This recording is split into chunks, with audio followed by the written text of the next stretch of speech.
like a paranoid looking over my path. It's like a whirlwind inside of my head. It's like I can't stop what I'm hearing within. It's like the bass inside is right beneath my skin.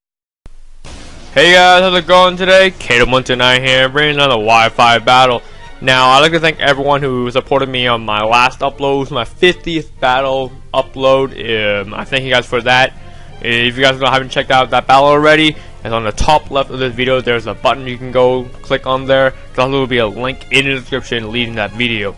Anyways, with today's comic question of the day, we gotta wrap up the type series question with what is your favorite steel type Pokemon? My personal favorite, Magneton. Magneton is really bulky compared to its offensive variant of Magnezone, which is more around subbing, trapping, charge beaming and stuff. Magneton is more surrounded around walling, and can also rest talk, which I do run on my previous sets on RU.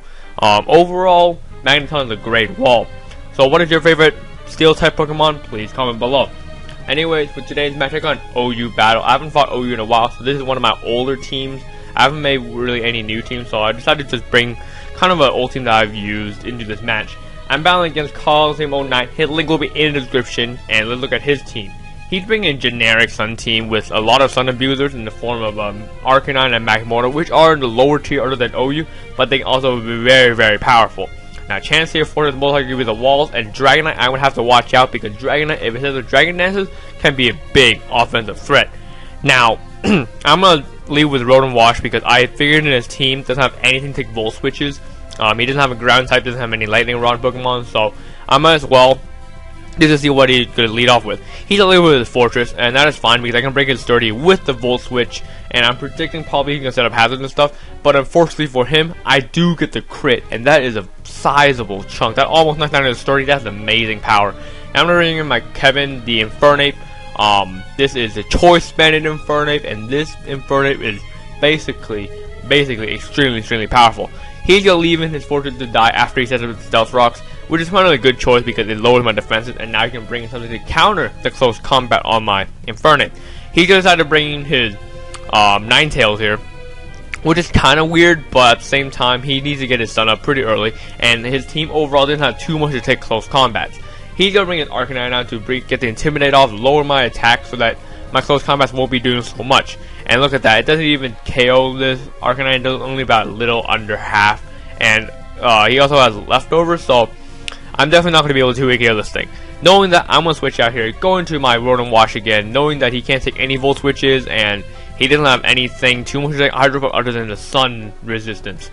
And he's going to go with Flame Charge, which is pretty interesting because it does get you the +1 speed boost, which basically I think outspeeds my my Rotom Wash, but he decided not to take a risk getting close combat with me. So I'm going to go for the Volt Switch as he brings in his Chansey, which is a great wall and counter to Rotom, but at the same time, if I trick this Chansey, it would be great.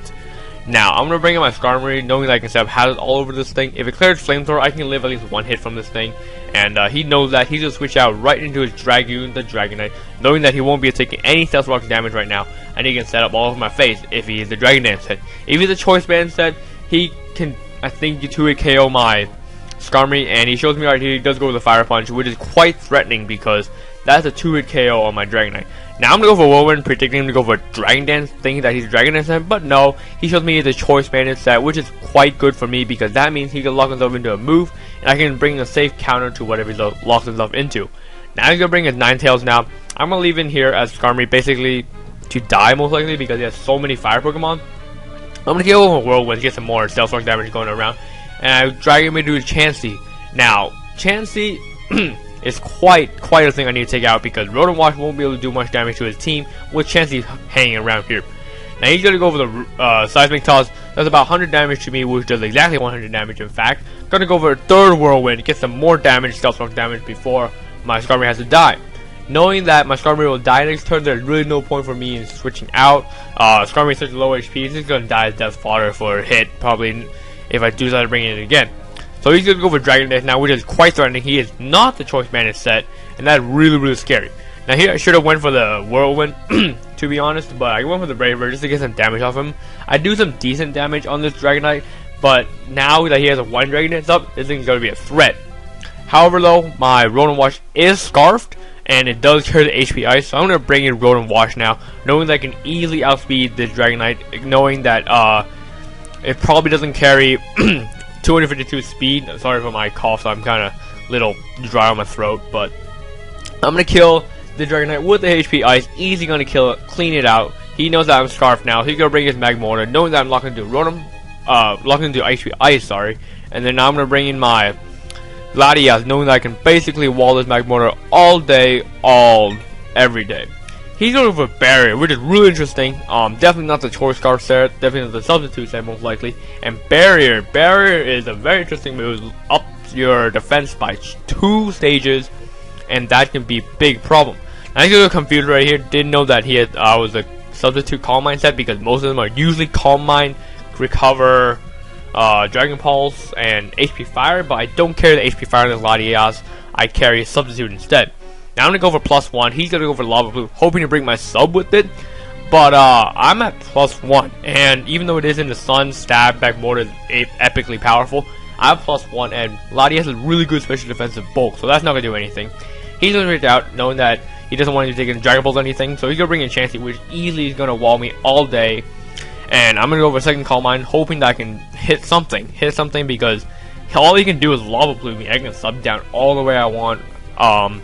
And now I'm going to go for Dragon Balls, knowing that there's no point in setting up against Chansey. This Chansey can just break myself with Seismic Toss. But he's going to go for a Soft Board, not just a troll on me, because you guys already know Chansey's Evilite, max HP, most likely max defense variants are extremely bulky, extremely powerful, and extremely annoying to take out. Now, knowing that he's most likely either A, going to go for Seismic Toss to break myself or something, and knowing that I really can't do anything to the Chansey, there's no point in me wasting another Dragon Pulse. There's no point in me just doing some little damage to the thing. So I'm bringing my Scrafty, which is perfect counters to Chansey and Jellicent always. They're always perfect counters, because this is Shed Skin Bulk Up is perfect counter to all of them. Now he's predicting me to be the Dragon Dance variant, so he's going to go into Arcanine that. But sadly for him, I'm the Bulk Up variant, as I said before. And I now have +1 defense and neutral attack. That's okay for me, because I know that he clears mostly close combat, but for some reason he doesn't go for it. Maybe he doesn't care or something. He can go for Lane Charge, does not do anything to me. And I'm going to go for a Drain Punch. This is regular, not boosted because of the Intimidate, and I managed to almost 2-hit KO this Arcanine. I think maybe a little under 2 KO with the leftovers. Anyways, he's going to go for another Flame Charge with a really odd reason. I really don't know why. Maybe he doesn't have Flare Bits, maybe he doesn't have Close Combat, because Close Combat is definitely the superior move here. He probably thinking that he can live another one from my Drain Punch, but in hindsight, he should have went for Close Combat. Anyway, I'm going to get a crit with a Drain Punch. I'm not sure if it mattered or not. Maybe it did. If it did, I'm very sorry, because you were probably planning that, but that's okay. Anyways, he's going to go for Overheat now. I do have max special defense, max HP on this Crafty. This is the wall variant, so I do manage to live a Stab, Overheat in the Sun. That is amazing. But I do go for the Bulk Up, unfortunately, thinking that he'll probably go for something else, or maybe Overheat wasn't going to do as much damage. So that's quite unfortunate. I lose my Scrafty now. There's no point in me switching out. This thing is already at 65 HP. It is way too low. And he's going to go for another Overheat now. -2 does not matter, because he's going to get the crit here. I'm pretty sure crit did not matter, because the first one did so much damage anyway. Anyways, now there's Ninetales just sitting here. And I'm decided to bring in Kevin, the Infernape, Choice Banded Infernape. There's no messing with this thing. Gonna go for this Close Combat, Stab, Choice Banded. Oh my goodness. Bye-bye. Get out of here, Ninetales. That is an easy KO on it. And now he's basically stuck in a predicament, because he has his Magmortar, which does have no priority either. And I'm gonna outspeed this thing. Gonna go with another Close Combat. He's probably hoping that he gets a Flame Body hacks on me, but no. There's no way he can get Flame Body on a Fire Pokemon. I don't think so. And yeah, Magmortar's dead. He's gonna bring in his last Pokemon, which is Honey, the Chansey. There's no way Chansey's gonna be living that. He knows it. He doesn't want to prolong the battle, so he's gonna go for the forfeit, and that is game. So great game, TheColosseum09. And remember to check out his channel. Link will be in the description. And answer the comment question today. Leave a like on this video, and please subscribe if you haven't already to be notified of my videos and to check out more of my content. Anyways, I'll see you guys later. This is KDUBZ here saying peace.